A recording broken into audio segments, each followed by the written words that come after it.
And Nabi Muhammad came out with his own idea to place 50 arches on top of Jabal Rumah. Rumah means arches. So under the ameen of Abdullah ibn Jubayr. Abdullah ibn Jubayr took the responsibility over the 49 men behind him.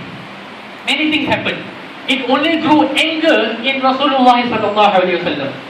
People only think that they came down from the mountain because they disobeyed. Many things, even before they were climbing up on top of the mountain, Allah says in Surah Al-Imran that when they were going up, Rasulullah called them. When Rasulullah called them, they didn't turn, they just walked on top. It grew anger in Rasulullah. It grew. Then when they came down, it really grew more anger into Nabi Muhammad sallallahu alaihi wasallam.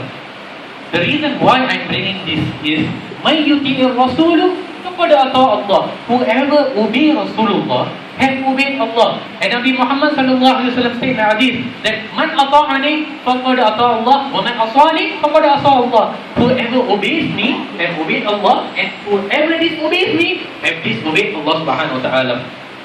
So hereby, the intention of the companion, as we know, it was good. Like today people say that I do for Rasulullah sallallahu alaihi wasallam. It's good intention. Even though it can be good, what is wrong is wrong. When you disobey Nabi Muhammad sallallahu alaihi wasallam, it's a disobedience.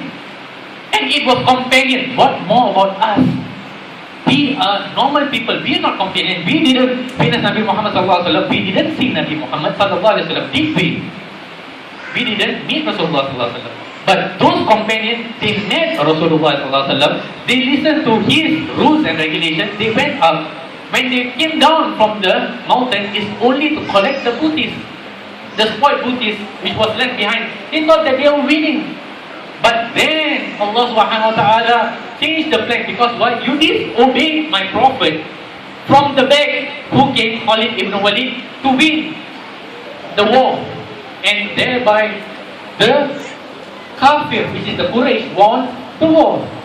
So when they won the war, and Nabi Muhammad sallallahu alaihi wasallam, after the war was over, Rasulullah sallallahu alaihi wasallam was very angry. Normal human being. قُلْ إِنَّمَا أَنَا بَشَرٌ مِثْلُكُمْ. Allah says in the Quran, in Surah Al-Kahf, in the last part of the verse, indeed I'm just a normal man like you. قُلْ إِنَّمَا أَنَا بَشَرٌ مِثْلُكُمْ. You have the difference between Nabi Muhammad and us, that Allah have revealed the verses of the Quran to him, not to us. Then, and he is the ambassador of mercy. When another verse I say, وَمَا أَرْسَلْنَاكَ إِلَّا رَحْمَةً لِلْعَالَمِينَ. The rahmah, the mercy is from Allah. If Allah is not going to show mercy to his prophet, then he is not able to do anything. Thereby Allah reveals a verse, chapter 3 in Surah Al-Imran, verse 159. فَبِمَا رَحْمَةٍ مِّنَ اللَّهِ لِنْتَ لَهُمْ. If it's not for the special mercy of Allah subhanahu wa ta'ala, and you're not going to talk gently to your people, what would happen to them? When Prophet was sitting, and the companions, this is after the war was over. Allah is teaching Nabi Muhammad sallallahu alaihi wasallam in this particular verse 159 about quality of leadership, which is very important for us to learn, not just to hear and just go back, but when we hear the verses of Allah, nothing increases except for the iman in our heart.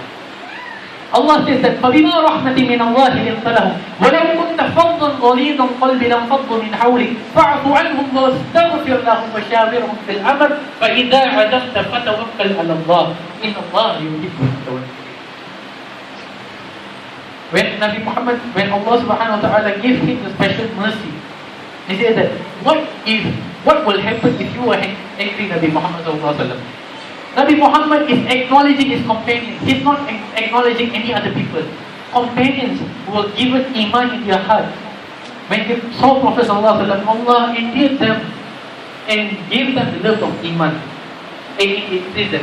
And he said, وَلَوْ كُنْتَ, if only you were harsh-hearted, you have said words which would hurt the companion, what will happen now? Faddu. In Arabic means, imagine I'm having this glass in my hand. When I drop the glass, what will happen? It will be scattered into pieces, right? Can I join back these pieces of glass? Impossible. Once it's being scattered, once it breaks, it breaks. I can't patch back. I can get a new glass, but I cannot get this same exact glass. Then Allah explains that if only you were harsh-hearted with them, this would have taken place. The companion have all went. This, Allah is acknowledging Rasulullah and his companion. They could have ran away from you and they could have never come back. So with the special mercy Allah has given to Prophet Sallallahu Alaihi Wasallam at that point of time. Because Nabi Muhammad is Rahmatul Lil Alamin. He's a representative of Allah. He's an ambassador of Allah. When I say that he's a representative, I'm a representative of Muhammadiyah.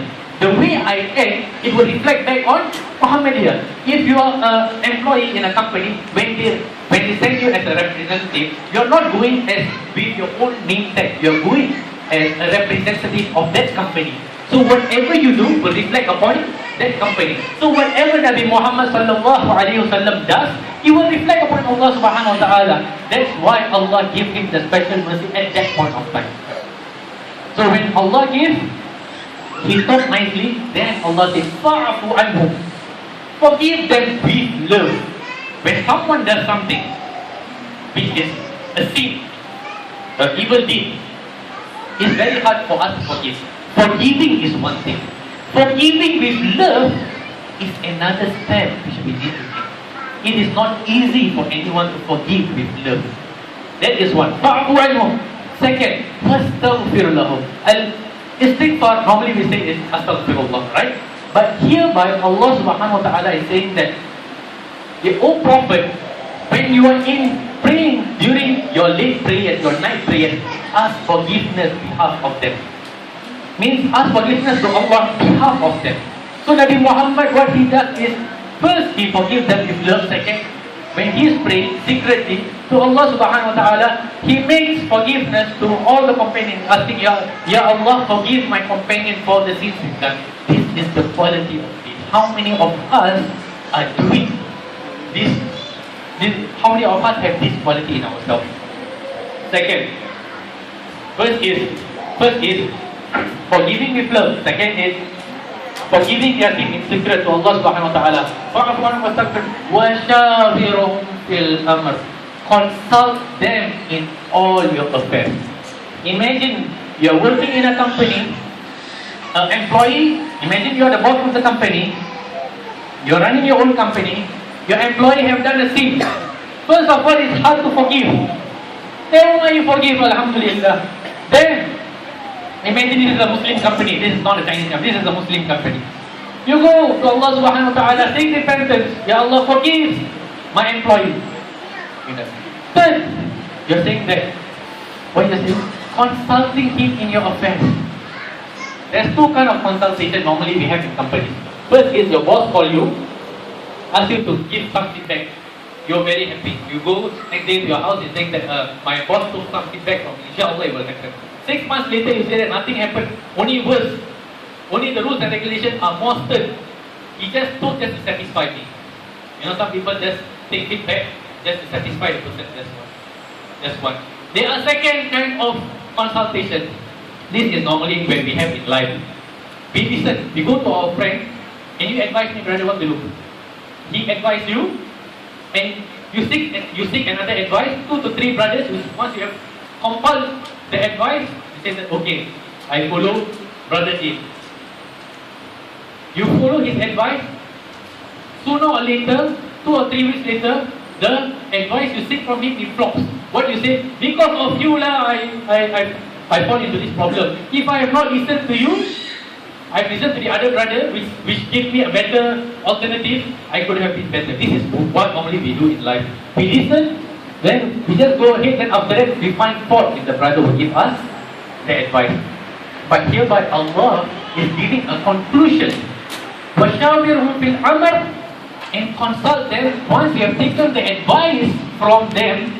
وَإِذَا عَزَمْتَ, when you have taken a final resolution, a stern decision, فَتَوَكَّلْ عَلَى اللَّهِ, put your trust upon Allah. It is very hard for you to do. It is very hard for us to do.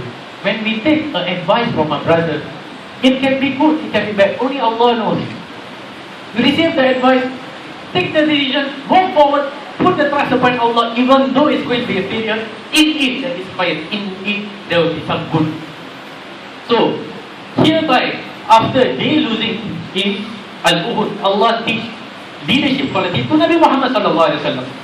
And Salman radiallahu ta'ala anhu, even though he didn't participate in Al-Badr and Al-Uhud, he heard news from the companion. Companion says that we went to Badr, it was a 2 hours long battle. We met with the Quraysh, we killed all the Malak, we killed all the chiefs. In Uhud, they disobeyed. He hears to all the story, and he also heard about this ayah. And in Khandaq, what happens is Muslims were running out of ideas. If we look here, this is what I told you just now of Al-Harra al-Sharqiyya or Al-Harra al-Gharbiyya, and behind there is Jabal al-Mayr.